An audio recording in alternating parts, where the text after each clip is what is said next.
अस्सलामु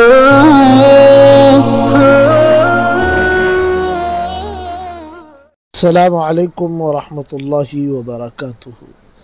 नाज़रीन, इस्तक़बाल है आपका सूफ़ी ऑफिशियल यूट्यूब चैनल में। मैं आपका मेज़बान मुफ्ती मोहम्मद शुएब सूफ़ी अशरफ़ी रसूलपुरी। नाज़रीन, एक सबक आमोज़ दिलचस्प वाक़या आपकी खिदमत में पेश किया जा रहा है। उन्वान है मुँह की बदबू। एक निहायती हसीन व जमील परी पैकर लड़की का रिश्ता हो गया, मगर अक्ल के मामले में थोड़ी बदकिस्मत थी, यूँ कहे अहमक थी। रुखसती के वक्त वालिदा ने नसीहत की कि बेटा, तेरे मुंह से बदबू आती है, लिहाजा ससुराल में मुंह बंद रखना, किसी से भी बात न करना, हत्ता के शोहर से भी। लड़की बिया होकर आई तो उसने माँ की नसीहत पर बड़ी सख्ती से अमल किया, मबादा लोगों को उसके मुंह की बदबू का पता न चल जाए। खाविद उस लड़की से इश्क की हद तक मोहब्बत करता था, मगर वो बीवी की बातों को तरस गया। बीवी को बातें शुरू करने पर रजामंद करने की कोशिश करता रहा। आखिर को एक रोज़ लड़की पसीज गई और उसे अपने खाविद पर रहम आ गया। शोहर के पूछने पर कि क्या गूंगी हो, लड़की ने जवाब दिया, नहीं, मैं गूंगी नहीं, मगर मेरी माँ ने कहा था कि तेरे मुंह से बदबू आती है, लिहाजा ससुराल में बातें न करना।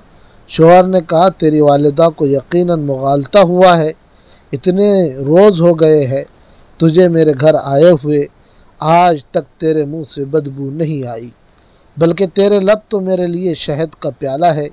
आज से तुम बहुत सी बातें करोगी और मैं सुनता रहूँगा। लड़की बहुत खुश हुई और उसने अपनी इज़्दिवाज ज़िंदगी की पहली बात शुरू की और शोहर से पूछा, जब आप मर जाएंगे तो मैं दूसरा निकाह किससे करूं? शोहर ने फ़ौरन उसके मुंह पर हाथ रख कर कहा, चुप रहो, तेरी माँ ने बिल्कुल ठीक कहा था, तेरे मुंह से वाकई बदबू आ रही है। दोस्तों, कुछ लोग ऐसे ही होते हैं कि जिनका मुंह बंद रखना ही बेहतर होता है। अगर वो मुंह खोल ले तो ऐसी ही बात करते हैं जिससे या तो सामने वाले को तकलीफ़ होती है या फिर सर और पैर बात को नहीं होती।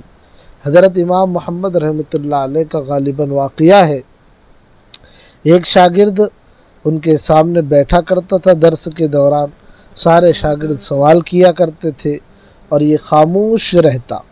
हज़रत इमाम मोहम्मद अलैहिर्रहमा ने उससे कहा कि भाई तू भी कुछ पूछ लिया कर। तो उस वक्त बहस चल रही थी रोज़े के मसाइल के ताल्लुक़ से। तो मसला ये ज़ेर बहस था कि सूरज डूबने पर रोज़ा ख़त्म हो जाता है। तो इससे जब सवाल करने के लिए कहा गया तो ये सवाल करने लगा कि अगर सूरज ही गुरूब ना हो तो फिर क्या होगा? हज़रत इमाम मोहम्मद अलैहिर्रहमा ने फरमाया कि भाई तेरा खामोश रहना ही बेहतर है। नाज़रीन, इसी पर इक्तफ़ा करते हैं। उम्मीद है आपको ये वाक़या पसंद आया होगा। चलिए, अस्सलामु अलैकुम वरहमतुल्लाहि वबरकातुहू।